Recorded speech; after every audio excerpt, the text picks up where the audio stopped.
오늘은 불쌍히 여기시는 다윗의 자손, 불쌍히 여기시는 다윗의 자손이라는 제목으로 말씀을 전하도록 하겠습니다. 지난 시간의 내용을 잠깐 정리하면서 오늘 본문으로 넘어가겠습니다.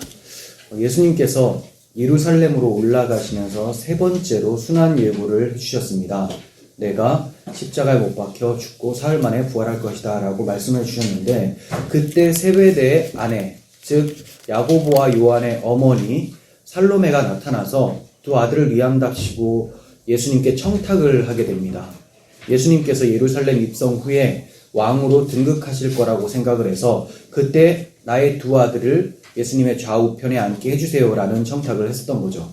이 모습을 본 나머지 10명의 제자들이 몹시 분하게 여겼었는데, 그 이유는 모든 것을 버리고 예수님을 지금껏 따라왔던 자신들도 그 두 아들처럼 좌우편에 앉기를 간절히 원하는데, 예수님의 측근이라고 해서 그렇게 청탁을 하는 것은 옳지 못하다라는 질투심 때문이었죠.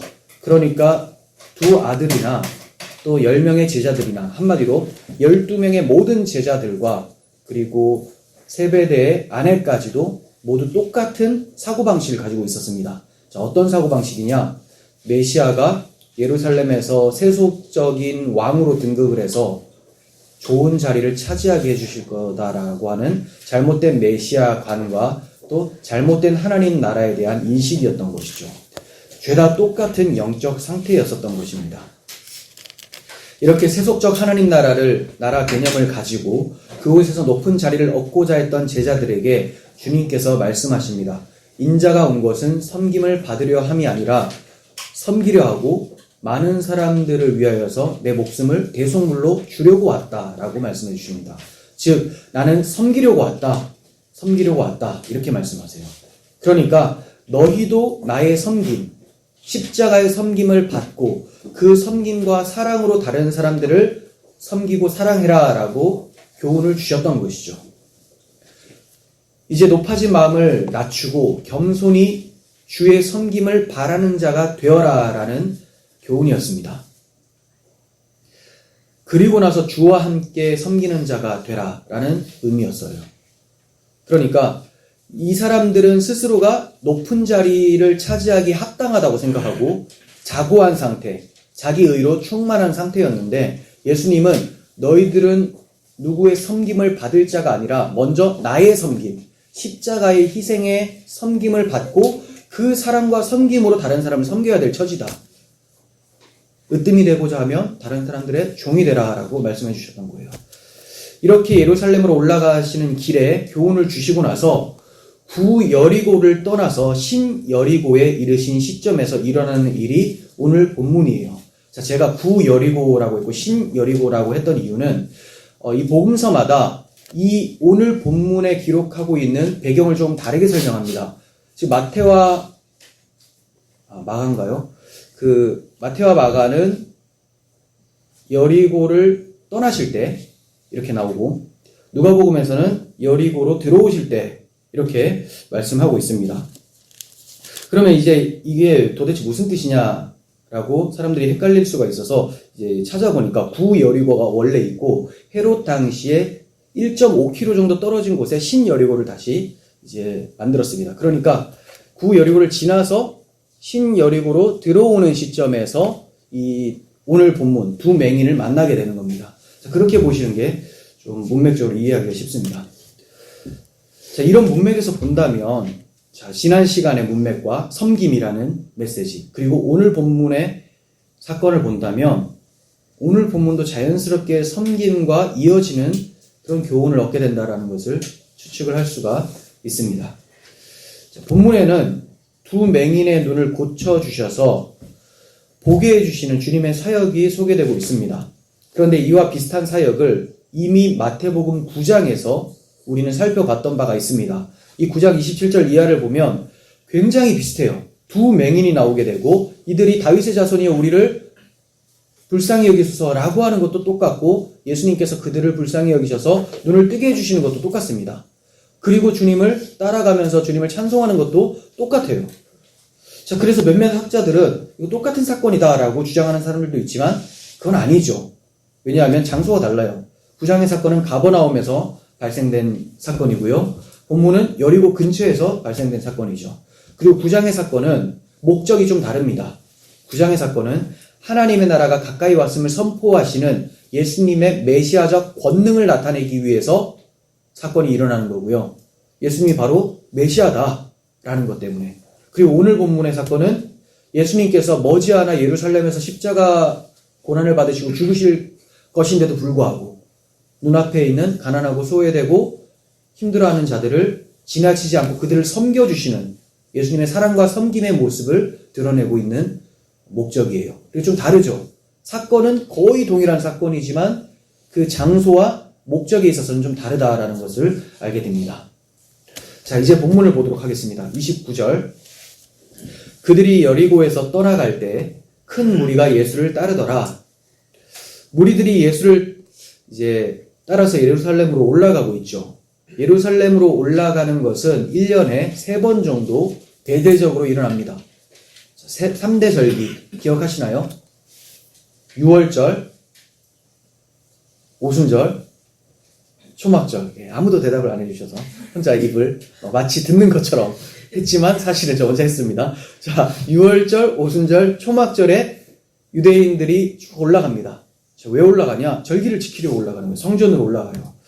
자, 그러면서 이 사람들이 단지 절기만 지키려고 올라가는 것이 아니라 이 예루살렘으로 예수님을 따라 올라가면 예수님이 누가 봐도 기적을 많이 일으키고 많은 능력을 가지고 있는 거 보니까 이 사람이 또 이 이 족보는 다윗의 자손인 거예요. 그래서 아마도 이 다윗과 같은 메시아가 분명하다라는 생각을 가지고 따라가고 있는 거죠. 따라가면서 무엇을 기대하느냐? 예수님께서 예루살렘에서 곧 왕으로 취임하실 것이니까 내가 그 예수님 옆에 같이 있으면서 예수님의 메시아 왕국을 좀 돕는다면 한자리 할 수 있겠구나 라고 생각해서 따라가고 있는 것입니다. 그러니까 앞에서 살펴본 대로 제자들이나 이 많은 무리들이나 똑같은 사고방식으로 예수님의 순환에 대해서는 전혀 생각하지 않고 자기 한자리 차지하는 것, 하나님의 나라를 자신의 힘으로 세우겠다라는 의지를 가지고 올라가고 있는 모습인 거죠. 30절 보시면 그러던 가운데 맹인 2사람이 나타납니다.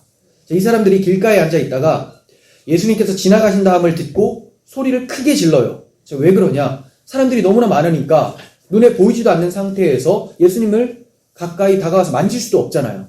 그러니까 일단 소리를 지르고 보는 거예요. 예수님이 지나간다. 이 소리를 듣고 소리를 아주 크게 지릅니다. 주여 우리를 불쌍히 여기소서 다윗의 자손이여 라고 합니다. 이 맹인 2사람에게는 예수님이 지나가신다라는 소리가 복음으로 들립니다. 기쁜 소식. 그럴 수밖에 없겠죠. 왜냐하면 이미 마태복음 9장에서 예수님께서 자기들과 같은 2맹인을 고치셨다라는 소문이 충분히 온 땅에 전파되었기 때문에 자기들도 들었던 거예요. 자, 마태복음 9장에 보면 그들이 나가서 예수의 소문을 온 땅에 퍼뜨렸다라고 나옵니다. 그러므로 이들도 자기들과 같은 처지에 있는 사람들이 눈을 뜨게 된 것에 대해서 관심을 기울이고 있었고 이 예수가 우리가 있는 여리고 지역만 지나가면 얼마나 좋을까라고 간절히 기다리고 있던 차에 예수님이 지나가신다라는 소식을 듣게 된 거죠. 얼마나 기뻤겠습니까? 우리가 어디가 아파도 용한 의사를 찾기를 간절히 바라는데 눈이 보이질 않아요. 아무도 고쳐줄 수가 없는데 똑같은 환자를 예수님이 고쳐준 거죠. 최고의 의사입니다. 그래서 기다리고 있어요.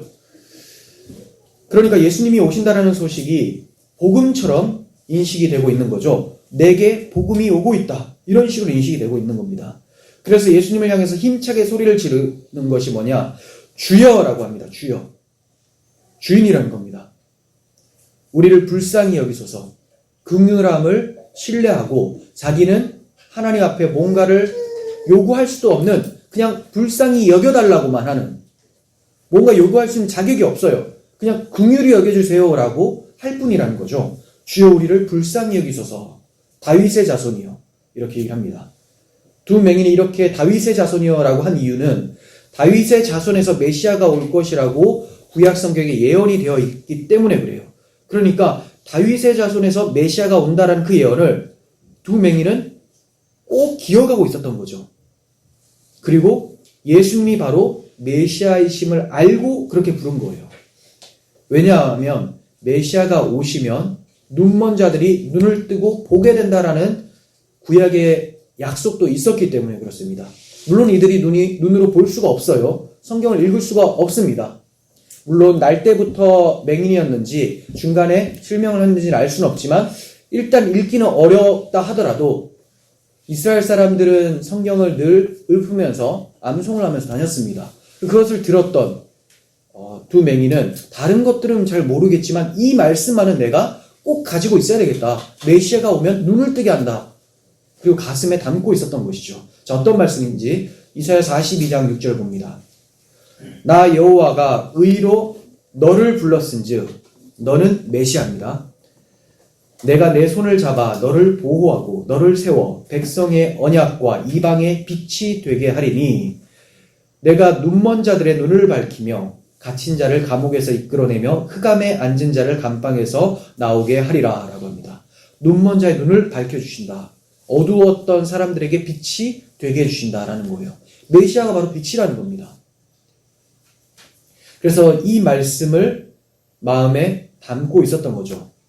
역시 말씀을 마음에 담고 있는 사람은 주님을 알아볼 수 있습니다. 우리도 주의 말씀을 늘 마음에 담고 있다면 주님께서 나에게 무엇을 요구하시고 나를 향한 마음이 어떠한지를 금방 느낄 수가 있게 되죠. 31절. 자, 이렇게 소리를 지르니까 무리들이 꾸짖어서 잠잠하라 라고 합니다. 그랬더니 더 악을 쓰면서 큰 소리로 주여 우리를 불쌍히 여기소서 다윗의 자손이여 라고 합니다. 아주 큰 소리로 더 크게 외쳐버렸어요. 당시 맹인들은 경제 능력이 없었던 자들로서 다른 사람들의 동정에 의해서 살아가는 거지였습니다. 거의가 다 거지예요, 맹인들은. 그러한 거지 맹인 두 사람이 소리를 지르면서 따라오니까 무리들이 무시하면서 꾸짖었던 겁니다. 이 무리들 중에는 제자들도 포함된다고 할 수가 있겠죠. 이미 앞서 어린아이들이 예수님께 나오는 것을 꾸짖었던 전적이 있기 때문에 이번에도 그럴 가능성이 굉장히 큰 사람들이죠. 제자들이나 무리들은 예수님께서 메시아 사역을 하시는데 어린아이와 맹인들이 나오는 것은 귀찮고 예수님께 전혀 도움이 안 되는 일이라고 생각을 했었던 거예요. 눈뜬 자신들은 예수님을 도와서 메시아 왕국을 건설하는데 일조를 할 수 있을 거라고 생각을 했었는데 무능한 어린아이들과 맹인들이 나오니까 귀찮고 걸림돌이 된다라고 생각을 했었던 겁니다. 이들은 조금 전에 예수님께서 하신 말씀을 마음에 두지 않고 있었습니다. 무슨 말씀입니까? 인자가 온 것은 섬기려고 왔다. 이 말씀을 또 귓등으로 들었던 거예요. 무엇에만 관심이 있냐? 내가 열심히 주를 따라가서 한 자리 차지하겠다. 분명히 주님은 인자가 온 것은 섬기려 왔다라고 했는데 섬김을 받아야 될 대상들을 쫓아내고 있습니다. 무슨 불쌍히 여겨달라고 하느냐? 우리는 주님께 그렇게 피해를 입히는 자들이 아니라 우리는 도움을 주는 자들이다. 큰 차이가 이겁니다. 자신들은 도움이 되는 자들, 이들은 불쌍함을 받아야 되는 사람들. 그런데 사실은 모든 사람들이 주님의 긍휼히 여김을 받아야 되는 사람들이죠. 그런데 제자들과 무리들은 그렇지 않았던 거예요. 주님께서는 분명히 인자가 온 것은 섬기려 왔다라고 하고 너희들도 그러해야 된다라고 말씀을 해주셨는데 또다시 약자를 멸시하고 스스로 높은 자라고 생각하고 있었던 겁니다. 예수님은 세상에서 힘이나 명예, 권세 있는 자들을 돌보시기보다는 병든 자, 장애 있는 자, 세리와 창녀, 어린아이들에게 관심을 가지시고 돌보셨던 분이세요. 자, 그렇다고 해서 부자들을 멸시하신 게 아니라 부자들도 자신이 불쌍히 여김을 받아야 된다라고 외쳤다면 그도 불쌍히 여겨주세요. 하지만 대부분의 부자들과 그 명예가 있었던 사람들, 지위가 높았던 사람들은 자신을 그렇게 생각하지 않았던 것이 문제죠. 신분이 문제가 아니라 그 사람들의 심령이 문제였던 거예요. 왜 하나님께서 병들고 가난하고 장애 있는 사람들, 세리와 창녀들 이런 사람들을 더 가까이 대하시고 그들을 만나보기를 원하셨는가? 일단 그들이 가난한 심령이 있는 게 맞습니다. 그리고 사회적으로도 정말 가난하고 별 볼 일이 없어요. 그렇기 때문에 예수님의 은혜를 받게 되면 이들은 자신의 의를 자랑할 것이 아무것도 없고 오직 하나님의 은혜였습니다 라고만 찬양할 것이기 때문에 예수님은 그들을 통하여서 영광받기를 원하셨다라는 것이죠. 무리가 꾸짖음에도 불구하고 두 맹인이 더 큰 소리로 주여 우리를 불쌍히 여기소서라고 외쳤어요. 더욱 소리를 질렀습니다. 어째서 더 큰 소리로 부르짖었을까요? 맹인들한테는 지금 주님이 지나가시면 다시 볼 수 없는 절호의 기회, 유일한 기회였을 거예요. 예수님이 여리고를 통과해버립니다. 어디로 가십니까? 예루살렘으로 가신대요. 자, 왕으로 등극하실 거라고 생각을 했겠죠.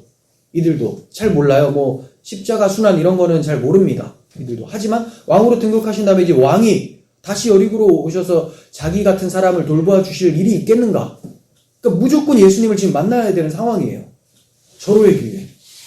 이 기회를 놓치지 않기 위해서 간절히 부르짖었습니다. 늘 기회가 오는 것이 아닙니다. 우리도 이 점을 잘 기억하고 있어야 돼요. 항상 은혜가 우리 눈앞에 둥둥 떠다니는 건 아니에요. 은혜의 때가 있어요, 때. 이사야 55장 6절에서 너희는 여호와를 만날 만할 때에 찾으라. 가까이 계실 때에 그를 부르라. 악인은 그의 길을, 불의한 자는 그의 생각을 버리고 여호와께 돌아오라. 그리하면 그가 긍휼히 여기시리라. 우리 하나님께로 돌아오라. 그가 너그럽게 용서하시리라. 만날 만한 때, 가까이 계실 때에 그를 부르고 찾아야 되는 것이죠. 이 두 맹인은 그렇게 했어요. 지금이다. 지금밖에 없다. 이 간절함이 있었던 거예요. 자신들의 모든 생각들을 버리고 저분만 잡으면 되겠다. 고집과 아집 이런 것들 다 버리고 주님의 긍휼함만 바라보면서 나왔었던 겁니다. 우린 여기에서 몇 가지 교훈을 얻을 수가 있습니다. 첫째는 하나님이 은혜 베푸실 때 구원의 기회를 결코 놓치지 않고 잘 잡아야 된다라는 거예요. 두 맹인이 이 기회를 절호의 기회로 삼았죠. 성도들 역시 하나님께서 베푸시는 구원과 은혜의 날을 헛되이 보내지 않도록 주의해야 합니다. 하나님께서 지금 우리가 예수님을 믿고 교회 울타리 안에 있으면서 함께 신앙생활을 할 수 있게 하신 것은 은혜를 베푸시는 때죠. 만날 만한 때입니다.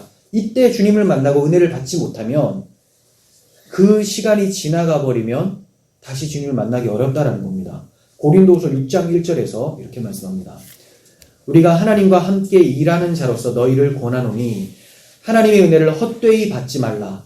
이르시되 내가 은혜를 베풀 때에 너희에게 듣고 구원의 날에 너를 도왔다 하였으니 보라 지금은 은혜 받을 만한 때요 보라 지금은 구원의 날이로다. 지금이 제일 중요해요. 나중에 하나님의 은혜를 받으면 되겠지. 그때가 올지 안 올지 알 수가 없고 그때 내가 주의 은혜를 바랄지 안 바랄지도 모르는 거죠. 나의 심리를, 나의 심령을. 그러니까 주님께서 내 심령을 가난하게 해주시고 주께서 환경을 은혜 받는 환경으로 교회로 불러주시고 예배의 자리로 인도해 주셨을 때 이때가 아니면 나는 은혜를 받을 수 없다라는 간절한 심정으로 받으셔야 된다는 겁니다. 그러니까 지금 예배드리는 시간이 두 맹인이 간절히 부르짖는 그런 시간이 되셔야 되는 거예요. 믿음을 가진 자들은 어떤 방해와 난관에도 포기하지 않고 좌절하지 않고 열심과 인내로 주를 찾고 따라야 된다라는 것을 두 번째 교훈으로 삼을 수 있습니다. 어떠한 방해에도 불구하고 이 두 맹인이 꾸짖고 잠잠하라는 그 사람들의 방해에도 불구하고 더욱 크게 소리를 질러서 주님을 만납니다. 이게 중요합니다. 우리가 찾는 것이 지금 받는 어려움과 비교할 수 없는 영광스러운 것이기 때문에 우리는 맹인들처럼 소리를 더욱 높여야 된다는 거죠. 생각하건대 현재의 고난은 장차 우리에게 나타날 영광과 비교할 수 없도다라고 했던 바울의 말씀을 귀담아 들어야 됩니다. 자, 그리고 조금 더 적용을 하자면 우리가 기도를 할 때 맹인들의 부르짖음처럼 한 번에 응답되지 않을 때가 있죠. 맹인들도 두 번을 크게 소리쳤죠.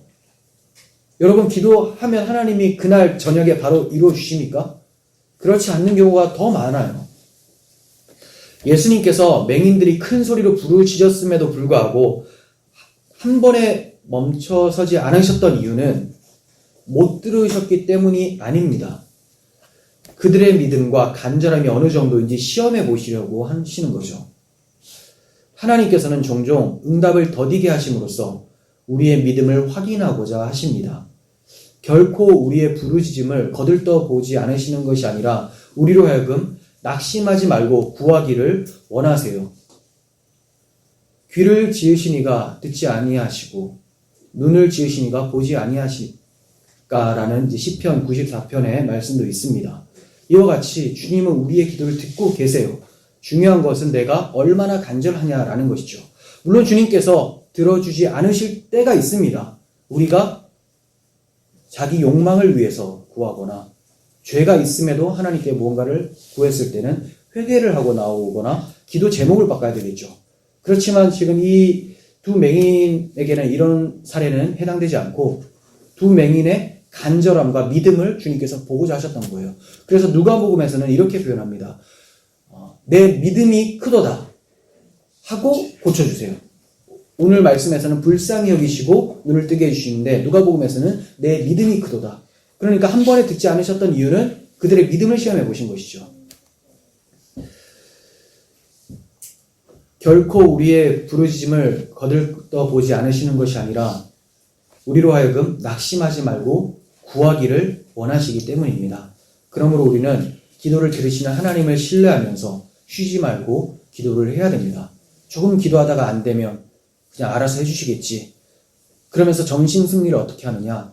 그렇게 소리 질러 구하지도 않았는데 두 맹인처럼 소리 질러 구하지도 않았는데 주님의 주권이니까 알아서 해주시겠지.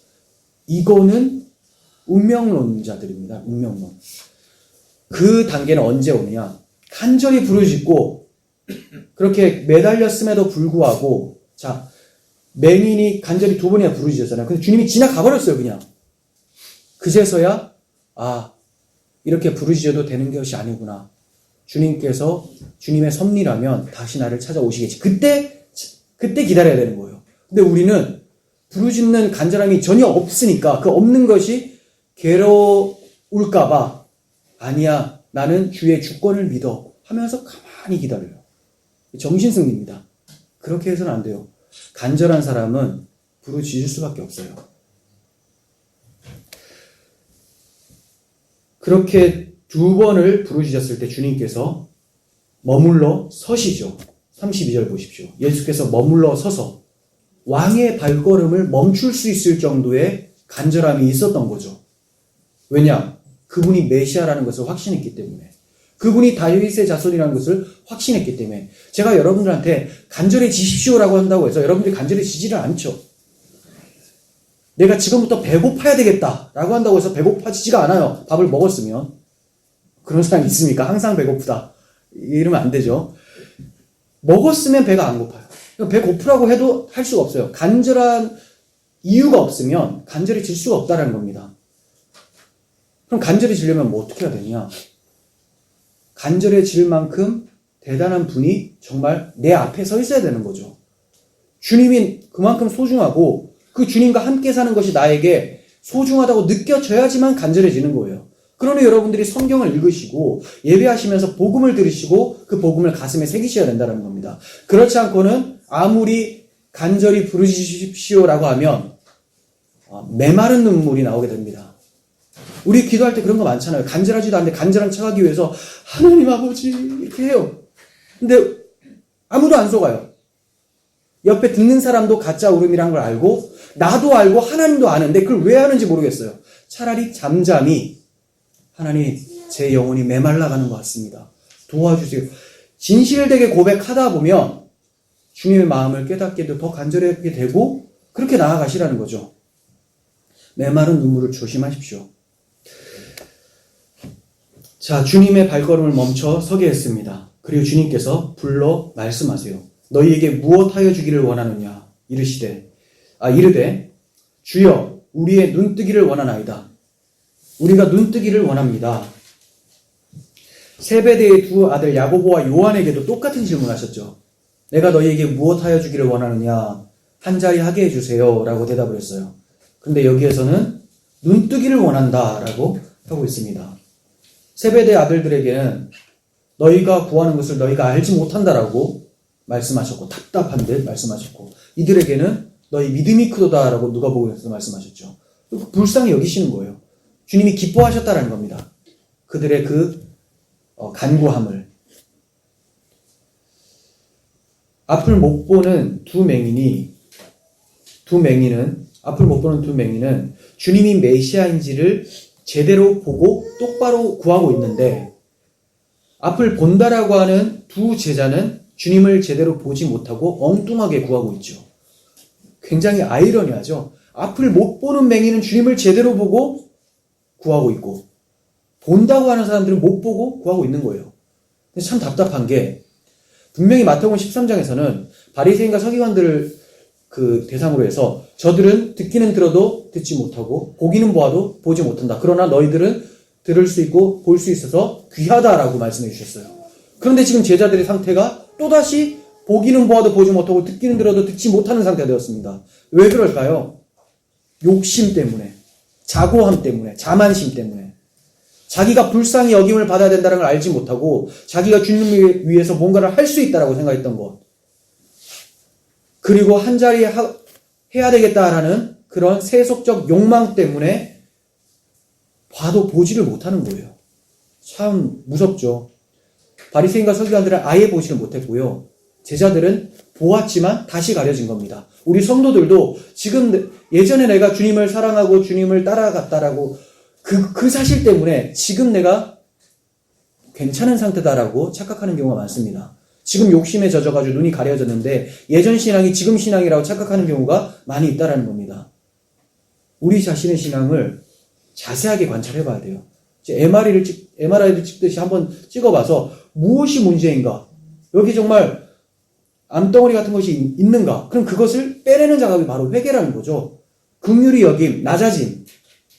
그 마음이 우리에게 있어야 돼요. 주님께서 지금 앞 못 보는 맹인 두 사람, 그리고 앞 보는 두 제자 두 사람을 절묘하게 대조시키고 있습니다. 둘을 대조시키고 있죠. 그러면서 누가 진짜 맹인인지를 드러내 보이시고 계시는 겁니다. 여러분들 눈에 누가 진짜 맹인 같습니까? 제자들이죠. 물론 나머지 10명 제자들도 마찬가지로 영적 맹인이었습니다. 결국 3년이 넘도록 예수님을 따라다닌 모든 제자들이 예수님이 누구신지도 자기가 구하는 것이 무엇인지도 모르면서 따라가고 있었던 거예요. 그런데 오늘날 교회는 이 12명 정도가 아니라 수많은 사람들이 잘못 구하고 있는 실정이죠. 그러니까 주님이 얼마나 답답하겠습니까? 주님의 제자들은 3년을 따라다녔고 우리는 20년, 30년을 따라다니는데도 잘못 구하는 사람이 12제자가 아니라 수천, 수만 명의 제자들이 되고 있으니 얼마나 가슴이 답답하시겠습니까? 그러니까 우리가 무엇보다도 주를 알아야 되고 나를 알아야 되고 주께서 나를 위해서 해주신 그 사역을 알아야 된다는 거예요. 복음을 아셔야 된다는 겁니다. 그렇지 않고는 주님의 마음을 시원하게 해드릴 수가 없습니다. 주님의 마음을 시원하게 하는 사람은 두 맹인이었어요. 주여 불쌍히 여기소서. 주님은 가난한 심령을 찾으십니다. 건강한 자를 찾는 것이 아니라 병든 자를 찾으시는 영혼의 의사이십니다. 34절 예수께서 불쌍히 여기사 그들의 눈을 만지시니 곧 보게 되어 그들이 예수를 따르니라. 이것은 정말로 누가 맹인인지를 보여주고 계시죠. 여러분들은 이 사건을 보시면서 눈 뜨기를 원하십니까? 주님을 제대로 보기를 원하십니까? 내가 정말 눈을 떠야 되겠구나. 정말 주님을 똑바로 봐야 되겠구나. 그런 찬양도 있잖아요. 똑바로 보고 싶어요 주님이라는 옛날 찬양인데 똑바로 보는 게 중요해요. 대충 보고 주님 따라가면 내가 생각했던 주님이 아닐 수 있습니다. 똑바로 보기를 원하시는가? 요한복음 9장에는 맹인을 눈뜨게 하신 예수님의 말씀이 있는데 그 말씀이 오늘날 우리에게도 동일하게 적용되는 말씀이에요. 한번 봅니다. 9장 39절 내가 심판하러 이 세상에 왔으니 보지 못하는 자들은 보게 하고 보는 자들은 맹인이 되게 하려 함이라 하시니 바리새인 중에 예수와 함께 있던 자들이 이 말씀을 듣고 이르되 우리도 맹인인가? 자기는 맹인 아니라는 거죠. 야, 우리가 맹인이야? 이런 말이에요. 예수께서 이르시되 너희가 맹인이 되었다라면 죄가 없으려니와 본다고 하니 너희 죄가 그대로 있느니라. 무슨 말씀입니까? 바리새인들이 예수님의 이 말씀을 듣고 제가 맹인이었습니다. 제 눈을 뜨게 해주세요 라고 했다면 그들이 거듭나서 주님을 바로 받겠죠. 그런데 지금 우리한테 맹인이라고? 이러면서 화가 난 듯 마치 비아냥거리듯이 얘기를 하고 있어요. 그랬더니 주님이 너희가 차라리 맹인이었다라고 했으면 죄가 없었을 텐데 예수님이 죄를 사하여 주실 거니까, 본다고 하니까, 잘 보고 있다고 하니까 죄가 그대로 있다. 예수님은 안 믿을 게 뻔하잖아요. 자기는 잘 보고 있고 자기는 의롭다고 생각을 하고 있으니까. 이런 사람들을 심판하러 예수님이 세상에 오신 것입니다. 여러분, 이 심판하신 예수님이 마지막 날에 오실 때 맹인으로 계시지 마시고 눈뜨기를 원하시죠. 그러면 지금 눈뜨기를 간절히 원하셔야 됩니다. 지금이 은혜 받을 만한 때요, 구원의 날입니다. 주의 은혜가 아니면, 성령의 조명하심이 아니면 주님을 제대로 볼 수 없는 썩은 눈을 가진 사람들이 바로 우리들이에요. 그러므로 우리도 두 맹인과 같이 주여 나를 불쌍히 여기소서 다윗의 자손이여를 외쳐야 합니다. 이렇게 외치는 자들이 바로 눈뜬 자들이에요. 세상에서 우리는 불쌍히 여김을 받지 않으려고 온갖 노력을 다합니다. 돈도 많이 벌려고 하고, 지위를 잘 얻어보려고 하고, 많이 공부해서 무시 안 당하려고도 하고, 그런데도 제대로 되지 않으니까 무언가 있어 보이게 하려고 자신을 막 꾸밉니다. 사실은 없는데 있어 보이게 꾸며요. 이걸 가리켜서 위선이라고 하죠. 그런데 나만 그런 것이 아니라 저 사람도 그래요. 그러니까 서로 위선과 기만 속에서 살고 있는 세상이 바로 이 세상이라는 거죠. 하나도 진실된 것이 없습니다. 자기 자신을 그대로 공개하는 사람은 아무도 없어요. 저조차도 그렇습니다. 제가 저의 허물을 여러분들에게 다 공개하겠습니까? 그럼 여러분들이 저를 신뢰하지 못하겠죠. 그와 같이 우리는 다 이런 세상에 살고 있어요. 근데 진짜 주님 앞에서는 어떻게 해야 되겠습니까? 이 자세를 가지면 안 돼요. 기만하고 위선적인 모습을 가지면 주님은 우리에게 속지 않으시죠. 또 안 만나주신다는 겁니다. 주님이 환영하는 사람은 완전히 내려놓고, 주님 저 빈털털입니다. 정말 루터가 얘기한 대로 우리는 주님께 받지 않으면 거지입니다 라고 할 정도로 파산 상태라는 것을 인식하고 나아오는 자, 불쌍히 여겨달라고 간절히 구하는 이 사람을 주님께서 찾으신다는 거죠. 성경은 우리에게 우리의 영적 실상을 똑바로 보라고 합니다. 똑바로 보면 우리는 거지예요. 태어날 때 베네 저고리 하나 내 돈 주고 산 것이 없고 내 힘으로 산 것이 하나도 없습니다. 입고 나온 것도 없고 주님께서 다 은혜로 주신 것이죠. 성령께서 이것을 깨닫게 해주시려고 오늘 본문의 두 맹인을 보여주신 것이고, 날마다 성경을 통해서 보여주고 계시는 거예요. 그러니까 우리가 예배를 드릴 때마다, 말씀을 읽을 때마다 나의 영적 상태를 잘 관찰하실 수 있어야 돼요. 두 맹인은 메시아를 진정으로 만난 자가 마땅히 보일 반응과 마음 자세를 모범적으로 보여주고 있습니다. 주님을 만나면 이래야 된다라는 것을 모범적으로 보여주고 있어요. 그런데 이러한 모습은 사실 성경에서 이미 말씀하고 있는 자세입니다. 유대인들에겐 예루살렘 성전으로 올라가면서 부르는 찬송이 있어요.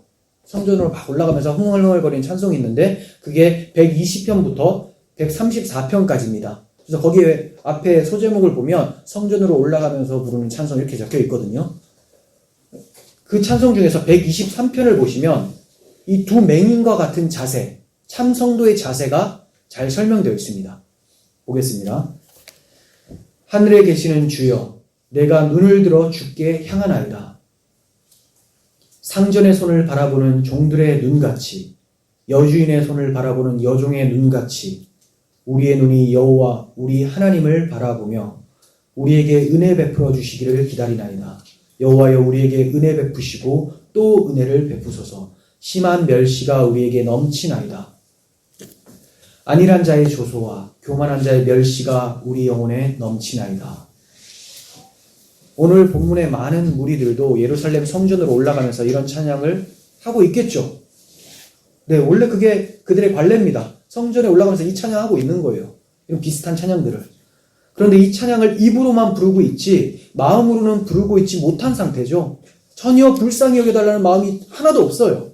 그러면서 오히려 불쌍히 여겨달라는 사람을 저리 꺼져라, 조용해라 이러고 있어요. 그러니까 입술로는 주님을 찬양하되 마음으로는 나를 멸시한다 라는 주님의 말씀이 응한 것이죠. 반면 다윗의 자손이 나를 불쌍히 여기소서라고 외치는 두 맹인의 마음은 입술로나 마음으로나 동일하게 123편을 노래하고 있는 것입니다. 눈뜬 멀쩡한 무리들이 두 맹인을 향해서 잠잠하라고 한 것이 123편에 나타난 멸시와 조소입니다.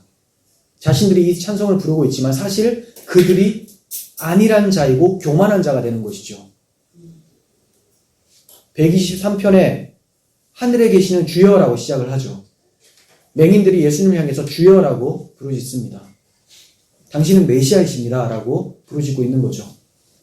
그리고 그들의 간절함은 마치 상전의 손을 바라보는 종의 눈과 같이, 여주인의 그 손을 바라보는 여종의 눈과 같이 하나님을 바라보면서 은혜 베푸시기를 간절히 기다리고 있는 모습입니다. 맹인들의 마음이 주의 은혜를 이처럼 간절히 바라고 있는 것처럼 지금 예배하는 우리들의 마음도 이런 간절함이 있어야 되는 거예요. 상전의 손을 바라보는 것처럼 주님 저에게 은혜를 베풀어 주시길 원합니다. 베풀어 주시지 않을 것 같으면 그래도 개들도 자녀들의 상에서 떨어지는 부스러기라도 먹지 않습니까? 저에게 그 부스러기라도 주세요라는 간절한 심령이 우리에게 있어야 되는 거예요. 그런 심령 없이 오늘 예배에 은혜를 못 받았다. 못 받죠. 은혜를 받으려면 두 맹인과 같은 가난한 심령이 있어야 됩니다. 오늘날 교회에 어떤 이들은 주님께 칭찬을 듣고자 모입니다. 자기가 이 정도 했으니까 주님이 인정했으면 좋겠다. 상 주셨으면 좋겠다. 라는 식으로 모여요. 불쌍히 여김을 받기 위해서 나오는 것이 아니라 자기를 인정해달라는 사람들이 있습니다. 그렇게 나오니까 옆에 있는 교인이 자기보다 못하고 자기가 우월하다고 생각해서 교제의 선을 긋거나 무시하는 마음으로 대합니다. 말투는 꽤 괜찮은 말투처럼 하지만 마음에는 잔뜩 무시하는 태도를 취하기도 하죠. 이들은 주님께 나온다고는 하지만 결코 주님을 만날 수가 없습니다. 은혜를 얻지 못하고 들어갑니다. 많은 무리들이 주님을 따라가지만 주와 함께한 자는 두 맹인밖에 없었던 것처럼 옆에 있는다고 옆에 있는 게 아니잖아요. 예배의 자리에 나왔다고 해서 주와 함께 있는 게 아니라 그 은혜를 사모하는 것이 중요합니다. 주님이 찾으시는 사람은 상하고 통회하는 심정을 가진 사람입니다. 은혜를 바라는 그 사람을 찾습니다. 우리 신앙의 선배들이 깨닫고 쓴 시편을 보시면 이러한 점이 잘 나타나 있습니다. 다윗의 시를 봅니다. 51편 17절. 하나님께서 구하시는 제사는 상한 심령이라. 하나님이여 상하고 통회하는 마음을 주께서 멸시하지 아니하시리이다. 하나님에 대한 신뢰가 엄청나죠. 물론 자기가 상하고 통회하는 심령, 그리고 불쌍한 자다라는 인식이 있고, 그리고 이런 불쌍한 자를 절대로 멸시하지 않고 돌보실 하나님에 대한 신뢰가 있는 거예요. 불쌍히 여기시는 하나님을 믿고 구하는 겁니다. 우리가 진짜 불쌍하다 하더라도 우리가 구하는 대상이 불쌍한 자를 돌보지 않으시는 분이라면 구할 수 있겠습니까? 근데 그분은 돌아보시는 분이라는 겁니다. 다윗이 그래서 이렇게 간구하고 있죠. 시편 34편 18절에서 여호와는 마음이 상한 자를 가까이 하시고 충심으로 통회하는 자를 구원하신도다. 주님 만나기 위해서는 이 자세가 필요해요. 하나님께서도 이사야를 통해서 어떤 자들을 돌보실 것인지를 말씀해 주셨어요. 이사야 66장 2절. 물은 마음이 가난하고 심령에 통회하며 내 말을 듣고 떠는 자, 경외하는 자죠. 두려워 떠는 사람, 그 사람은 내가 돌보려니와. 근데 어떤 많은 사람들이 주님의 말씀을 딱 읽고 귓등으로 흘리고 나는 내 식으로 살겠다. 예배 시간에만 말씀 듣는 척을 하겠다라는 자세를 많이 취합니다. 아니에요. 믿고 듣고 떠는 자, 이 사람을 주님께서 돌보신다라고 합니다. 그리고 다니엘도 예루살렘 회복을 간구하면서 자신이 구할 수 있는 근거는 하나님의 긍휼하심 때문이다라고 고백을 해요. 다니엘서 9장 18절. 나의 하나님이여 귀를 기울이며 들으시며 눈을 떠서 우리의 황폐한 상황과 주의 이름으로 일컫는 성을 보옵소서. 다 불타서 없어졌죠? 봐달라는 거예요. 우리가 주 앞에 간구하옵는 것은 우리의 공의를 의지하여 하는 것이 아니요 주의 크신 긍휼을 의지하여 함이니이다. 우리가 잘나서 우리가 정말 착하게 살아서 주님께 요구할 수 있는 것이 아니라 우리는 별 볼 일 없지만 주님이 긍휼하시기 때문에 그 긍휼을 의지해서 구할 뿐입니다. 두 가지가 필요합니다. 주님이 어떤 분인지 알아야 돼요. 긍휼하신 분이다. 그리고 긍휼하신 분이 긍휼한 자의 기도를 들으신다. 가난한 심령으로 나아가시기 바랍니다. 상전의 손을 바라보는 종과 같은 마음으로 큰 소리로 부르짖었던 맹인들의 심령으로 상하고 통회하는 심령으로 주 앞에 나아가십시오. 우리 주님께서는 그러한 자들의 소리를 듣고 멈춰 서주시는 분이세요. 우리는 우리 죄 때문에 어두워졌고 하나님 없는 비참한 삶을 사는 것인데 우리 때문에 이러한 삶을 사는 것인데 그럼에도 불구하고 주님께서는 우리를 불쌍히 여겨주시는 분이세요. 우리의 어떠한 모습과 상관없이 불쌍히 여겨주신다는 거죠. 그러므로 우리가 긍휼과 인자가 많으신 주님께 나아가기를 힘써야 됩니다.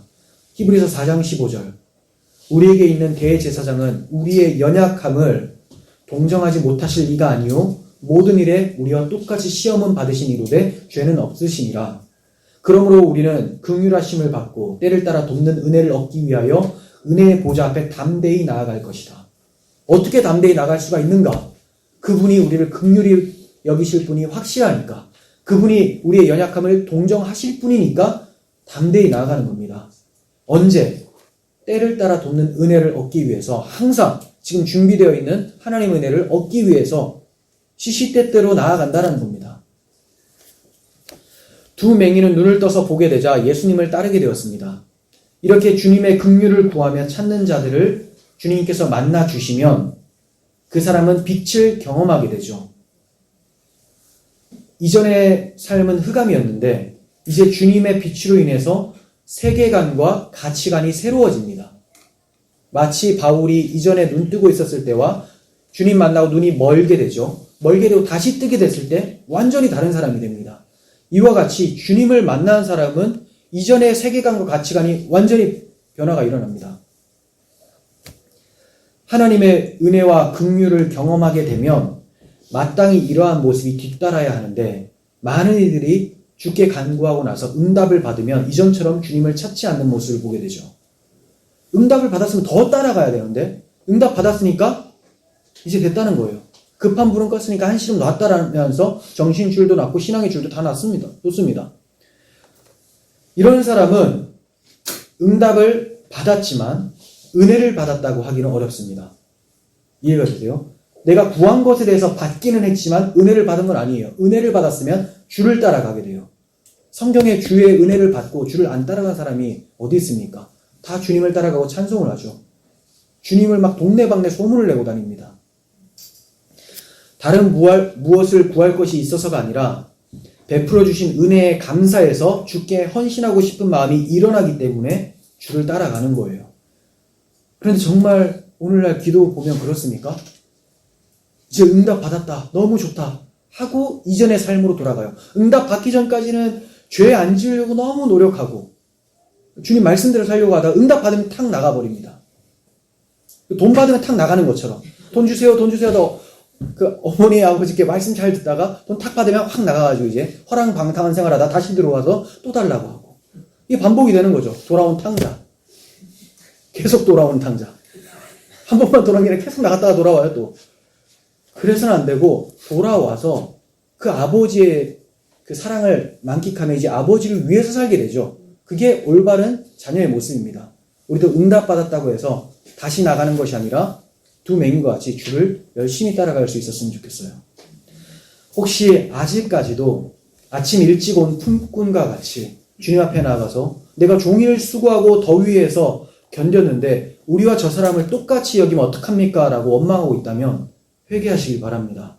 아무 내세울 것 없는 맹인이 바로 나라는 사실을 기억하시고 마지막 오후 5시에 온 사람이 나라는 사실을 기억하실 때에 하나님께 긍휼히 여겨달라고 구할 수가 있는 것입니다. 그리고 또 긍휼한 사람을 보면 그 사람도 나와 같은 처지이기 때문에 긍휼히 여길 수가 있는 거예요. 그렇게 열심히 주님을 따르고 고백해야 될 것은 우리는 무익한 종이라 우리가 해야 될 일을 한 것뿐입니다 라고 고백해야 되는 것이죠. 불쌍히 여기시는 다윗의 자손께서 오늘 우리들도 불쌍히 여겨주시기를 간절히 바랍니다. 기도하겠습니다. 하나님, 세상에서는 자신이 불쌍히 여김을 받지 않으려고 온갖 힘을 씁니다. 그러나 성경은 불쌍히 여김을 받아야 되는 자들이라고 말씀하십니다. 우리 자신을 제대로 알게 하시고 하나님의 긍휼함이 없이는 도무지 살 수 없고 기뻐할 수 없는 자라는 것을 알게 하시고 가난한 심령, 긍휼을 구하는 심령 되게 하여 주시옵소서. 그래서 주님께서 저희들의 간구에 멈춰서서 만나주시고 눈뜨게 해주시고 그 주님을 쫓아 살 수 있는 저희들이 될 수 있도록 은혜를 풀어 주옵소서. 예수님의 이름으로 기도합니다. 아멘.